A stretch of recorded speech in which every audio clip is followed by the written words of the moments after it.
A year has passed since our show last discussed romance scams, but our guidance on staying safe hasn't changed.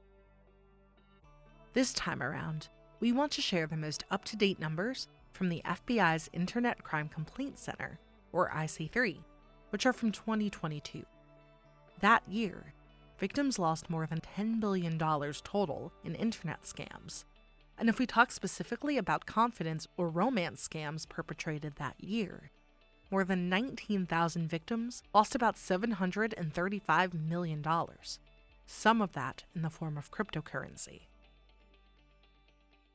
These numbers from IC3 reflect incidents reported to the FBI, but there are likely many more that have gone unreported. So keep listening for tips to protect your heart and your wallet, and to learn what to do if you become a victim of a romance scam.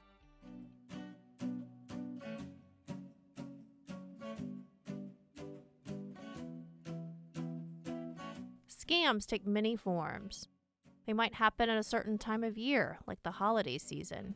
Or they may target a particular group, like senior citizens. Romance scams target people looking for love. But one thing scams almost always have in common: money. On this episode of Inside the FBI, we're discussing some of the tactics that criminals use to get victims to send them money. And we'll see that while there are new ways to get the victims to pay, the game is always the same.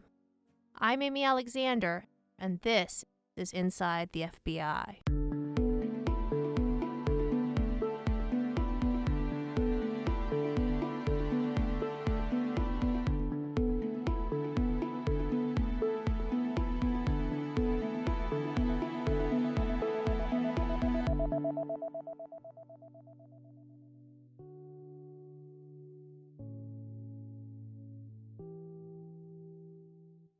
Today, we're here with Supervisory Special Agent David Harding, Program Manager for the FBI's Economic Crimes Unit. SSA Harding, thanks for joining us. Thank you for having me. For our listeners who may not be familiar with romance scams, can you briefly describe for us what those are? The concept of a romance scam is pretty self-explanatory, but it is a form of social engineering where the scammer targets individuals looking for companionship or romance who they can then manipulate and extract money or other services from. Is it true that these scams are impacting more victims and incurring more money and losses each year? That's correct.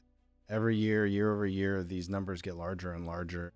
I know in 2021, the total internet scam loss amount was somewhere under $7 billion, specifically related to confidence or romance scams. It's totaling about $956 million with about 24,000 complainants. That's a lot of money. At some point during the romance scam, and it may not be immediately, it may be weeks or months later, the scammer's going to ask for money. What sorts of payment might they ask for? 20 years ago, it was a very simple, straightforward process through checks or ACH transfers, wire transfers. However, as we've become more sophisticated and more advanced, you're seeing digital payments, you're seeing the same traditional wire transfers, you're seeing cashier's checks, gift cards, or even at times cryptocurrency. Why would the scammer ask for gift cards or cryptocurrency as opposed to cash? With crypto or gift cards, there is a level of perceived anonymity where the scammer has the belief or thought that using these methods of payment, it's harder to track them down. I've never thought of romance scams and cryptocurrency being connected. Can you explain how this connection works? You know, a lot of times these victims and the population in general are not necessarily comfortable with the concept of using cryptocurrency. It's still relatively new and, not widespread. So what these scammers are able to do through this bond and this relationship that they've built with their victims, they can begin to manipulate these victims to do things that they wouldn't normally do. And one of those is to learn how to invest and use cryptocurrency in order to make payments to these scammers. You briefly mentioned about how scammers don't always ask for the gift cards or cryptocurrency outright, but that they sometimes draw their victims into a more elaborate investment fraud instead. Can you tell us how that would work?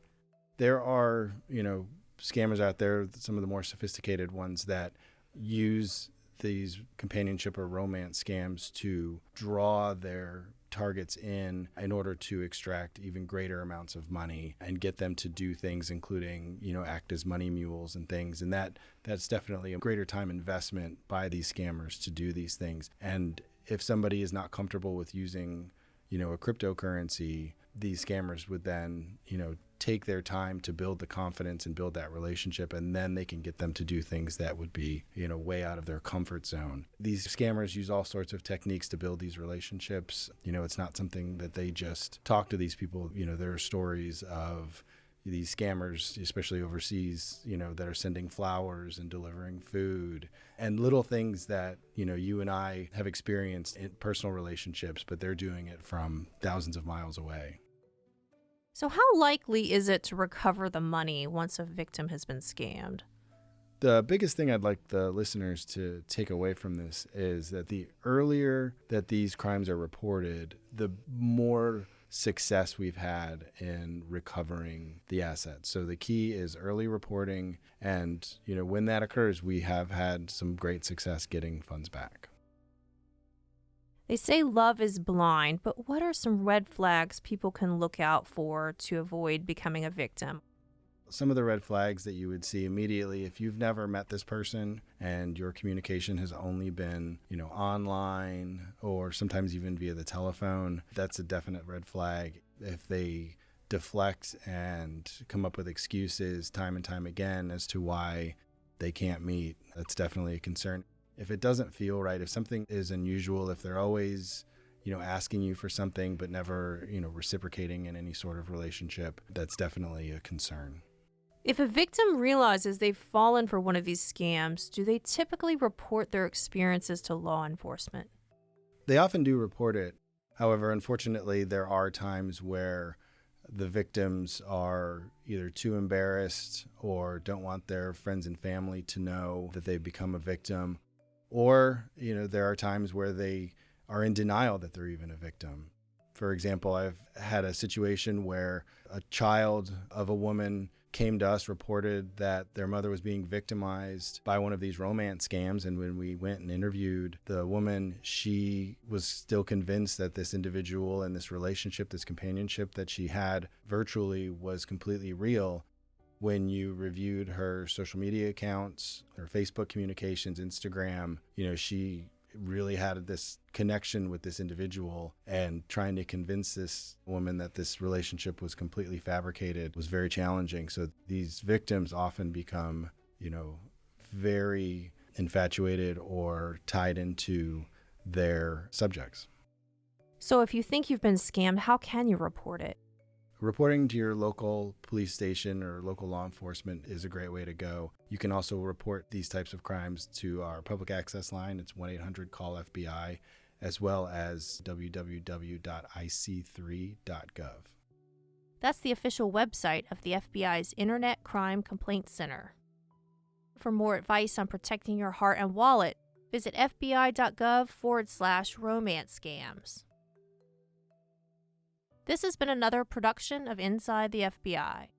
You can follow us on your favorite podcast player, including Spotify, Apple Podcasts, and Google Podcasts. You can also subscribe to email alerts about new episodes at fbi.gov/podcasts. I'm Amy Alexander from the FBI's Office of Public Affairs. Thanks for tuning in.